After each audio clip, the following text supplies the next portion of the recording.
Os pontos positivos é que o presidente Bolsonaro e o governo vêm cumprindo exatamente os compromissos da sua campanha. Em todas as formas, em todas as áreas, a partir da nova configuração do governo, a diminuição de 29 para 22 ministérios, um enxugamento da máquina pública, as questões, por exemplo, que são mais do que fundamentais durante esse período.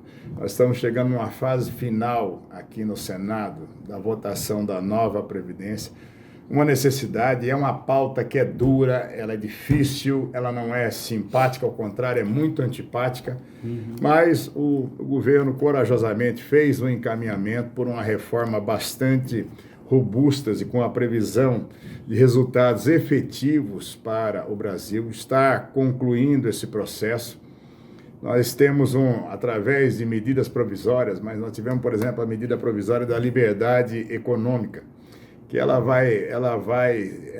destrava o país em muitos setores, ela vai promover, num espaço de 10 anos também, a criação de mais de 1.700.000 empregos.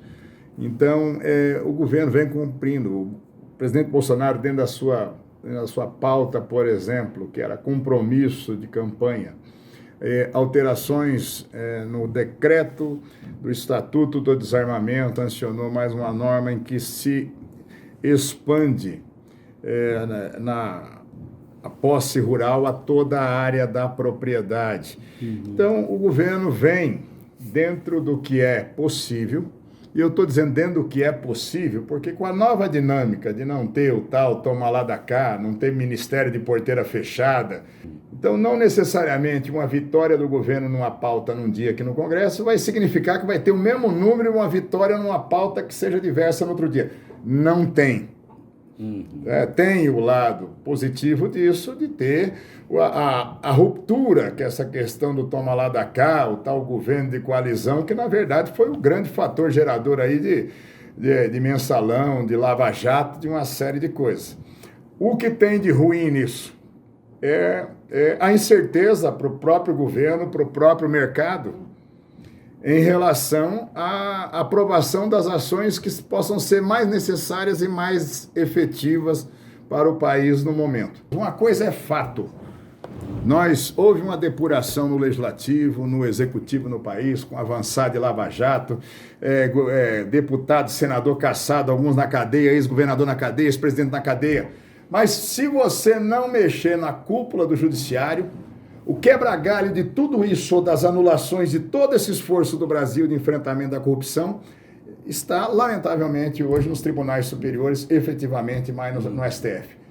Então, se você não fizer uma apuração ali, todo o trabalho do país pode ser perdido e vai ficar aquele sentimento, aqui é o país da impunidade. Daí o nosso esforço por isso. Não vai paralisar governo, não significa ruptura com o executivo, guerra entre os poderes, coisa nenhuma. Apuração de crime é uma outra conversa. A lei é para todos. Isso é conversa mole para boi dormir. Então, uma coisa não tem vinculação com a outra. Se você instalar uma CPI do Judiciário, vai continuar funcionando absolutamente igual o Poder Executivo, vai continuar funcionando o Congresso brasileiro e vamos levar as responsabilidades quem tiver que ser numa apuração. Ninguém está ninguém está prejulgando. Dos 11 ministros lá, você tem daqueles que são sumidades e reconhecidamente pelo país como guardiões da Constituição mesmo. Agora, você tem daqueles que não são. O pacote do Moro justamente as pessoas misturam conteúdos absolutamente necessários para o país, para a justiça, são colocados obstáculos e se coloca o kit de obstrução, principalmente lá na Câmara dos Deputados, simplesmente para dizer, olha, vamos impor uma derrota para o Moro. Entendeu? Esse que é o retardo da situação. Agora, eventuais mudanças nos órgãos, isso tudo, eu acho que vai se acomodar ao longo do tempo. O presidente tem uma forma muito incisiva, às vezes ácida, de dizer quem manda sou eu, e todos nós sabemos, a Constituição já diz Na administração pública, você não tem uma briga permanente entre superior e subordinado. E o Moro é o cara mais disciplinado do mundo. Ele fez tanto cumprir a lei que se tornou notoriedade, porque ele, primeiramente, ele dá exemplo, ele respeita a lei. Ele sabe o tamanho da responsabilidade e da importância dele para o país, o presidente sabe o tamanho da importância que tem o Moro para esse processo todo. E muitas vezes antagonismos que são gerados, ou crises que são geradas, ou até fabricadas, para que tenham esse atrito entre os poderes, todos nós sabemos, a coisa é muito séria. Em relação ao combate à corrupção e à criminalidade, o país está perdendo há muitos anos. Faz 500 anos que nós estamos tomando um cacete. Por isso que aqui é chamado o país da impunidade, paraíso dos corruptos. Então nós temos que avançar muito para começar a ter sucesso em relação a isso. O Sérgio Moro é um cara puro de comportamento, ele está tentando ir numa missão de realmente ajudar o Brasil, e vocês lá de observar.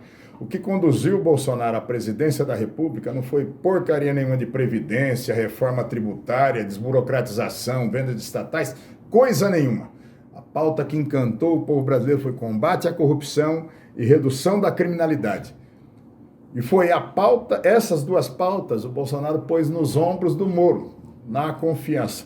Então tenta-se criar esses antagonismos entre os dois para fragilizar o governo Bolsonaro. O Moro não é um problema para o Bolsonaro, ele é possivelmente a maior solução do Bolsonaro hoje. Em primeiro lugar, o Brasil é o país que mais preserva a sua área territorial. 66% do território brasileiro, ele é preservado. Eu vejo com todo respeito várias nações europeias dizendo e criticando o Brasil, mas são nações que não deram o exemplo no passado e, pela pujança econômica, conseguiram se reconstruir em relação a um desenvolvimento sustentável, que é a nossa expectativa de chegar. Eu vejo agora com esse negócio das queimadas, né? Fica parecendo que passou a ter queimada no Brasil depois de 1º de janeiro da assunção do Bolsonaro, e não é nada disso. Já é uma luta muito grande contra os crimes de toda ordem.